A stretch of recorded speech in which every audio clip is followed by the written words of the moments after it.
자, 이번 시간에는 제6류위험물 보도록 하겠습니다.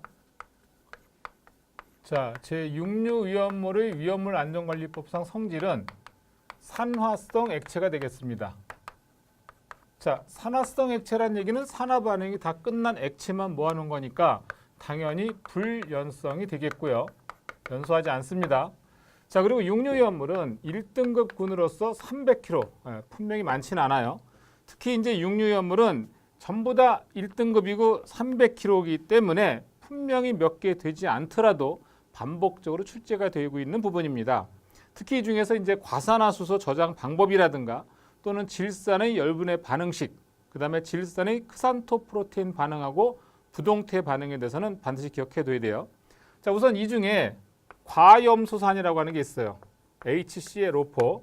자, 과염소산의 경우에는 무색무취 유동성 액체인데 92도 이상에서는 폭발적으로 분해한다라는 걸 좀 기억해 둘 필요가 있고, 자, 그 다음에 이 과염소산이 분해를 하게 되면 염화수소하고 그 다음에 산소가스로 분해된다는 거 좀 기억해 두실 필요가 있고, 그 다음에 HClO보다는 산소가 하나 더 많아질수록 산성은 좀 더 강해진다, 이렇게 보시면 되겠습니다.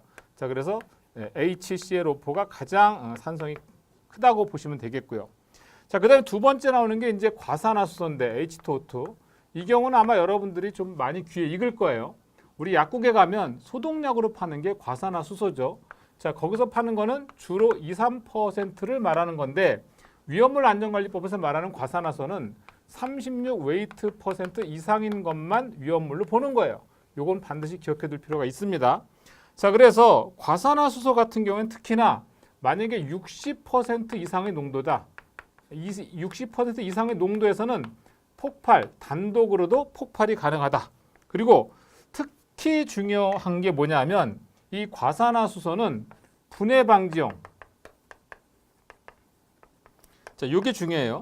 분해 방지용 안정제를 넣어주게 되는데 이때 넣어주는 게 바로 인산, 요산 이런 것들입니다. 이건 반드시 기억해 두세요. 자, 그 다음에 이걸 넣어줌으로 인해서 발생기 산소의 발생을 억제시킨다는 얘기고요. 그 다음에 용기의 뚜껑은 이제 밀폐시키는 건데 구멍을 뚫어줘야 돼요.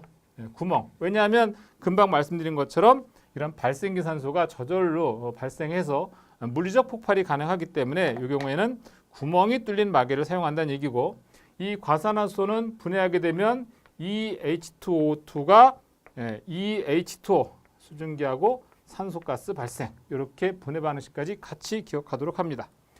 자, 그 다음에 이제 HNO3죠. 6류위험물은 3개밖에 안 돼요. 3가지밖에 안 되는데 이 질산의 경우에 HNO3인데 이 경우에는 일단 분해 반응식 반드시 함께해야 됩니다. 4몰의 HNO3가 분해를 하게 되면 4몰의 이산화질소, 그리고 2몰의 수증기, 그 다음에 산소가스. 여기서 발생하는 이산화질소가스가 유독한 기체가 되겠죠. 자, 그리고 질산 같은 경우에는 특히 이제 크산토 프로테인 반응을 한다. 이 얘기예요. 이게 뭐냐면 피부에 닿게 되면 노란색으로 변하는 걸 말하는 거고요. 그 다음에 부동태 반응도 가능합니다. 자, 그래서 이 중에 철이나 알루미늄 또는 니켈 이런 것과 반응하게 되면 겉에 산화물 피막을 형성하는 걸 말하는 건데 그런 부동태 반응이 가능하다. 그래서 반드시 기억해둬야 되고요. 그래서 질산에서 우리가 기억할 점은 바로 이거예요. 분해 반응식, 그 다음에 크산토 프로테인 반응하고 부동태 반응을 한다. 이 정도 기억하시면 되겠습니다. 그 외에 이제 6류위험물로서 우리가 할로겐간 화합물이라고 하는 게 있어요. 자, 할로겐 원소가 뭐 있었나요? 불소, 염소, 브롬, 요오드, 아스타틴 이런 게 있었죠. 얘네들끼리 화합물을 형성하는 경우, 예를 들면 ICl, 그러면 바로 여기 있는 요오드하고 CL이 만나서 화합물을 이루는 경우, 그 다음에 또는 IBr 또는 BRF3 또는 BRF5, IF5 이런 것들, 할로겐끼리 결합해서 만들어진 화합물들도 역시 6류위험물에 포함이 된다, 이렇게 보시면 되겠습니다.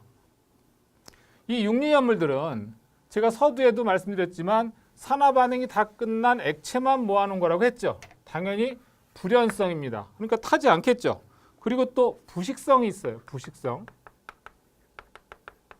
부식성이 있고 그 다음에 강산화제가 되겠습니다. 당연히 산소 반응이 다 끝난 액체만 모아놓은 거니까 산화성 액체라는 얘기는 결국은 산화제라는 뜻이에요. 네, 자, 그 다음에 산소를 많이 포함하니까 당연히 다른 가염물의 연소를 돕는 조연성이 있을 수 있죠. 조연성. 연소를 도와주는 성질이 되겠습니다. 비중은 1보다 크고요. 그 다음에 역시 물에 잘 녹고 물과 만나면 발열 반응을 한다. 공통 성질이 되겠습니다. 발열 반응. 당연히 물로 소화하면 안 된다는 얘기가 되는 겁니다. 이 얘기는. 자, 그리고 가염물이나 분해를 촉진하는 약품과 분해 폭발할 수 있다. 자, 저장 및 취급 방법에서 주의할 점 뭐냐면 내산성 용기를 써야 된다. 저장 용기는 내산성 용기 사용. 요게 기억해 둬야 될 점이고, 그 다음에 산화제의 접촉을 피하라. 그리고 용기는 밀전, 밀봉, 누설에 주의하라는 얘기입니다.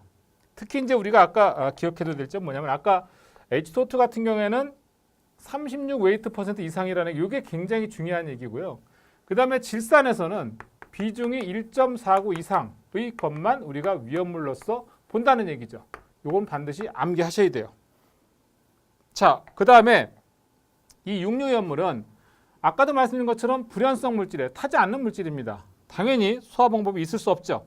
그렇지만 어떤 가연성 물질을 만나느냐에 따라서 또 불이 붙을 수 있는 원인이 될 수 있기 때문에 가연성 물질에 따라서는 소화 방법은 마른 모래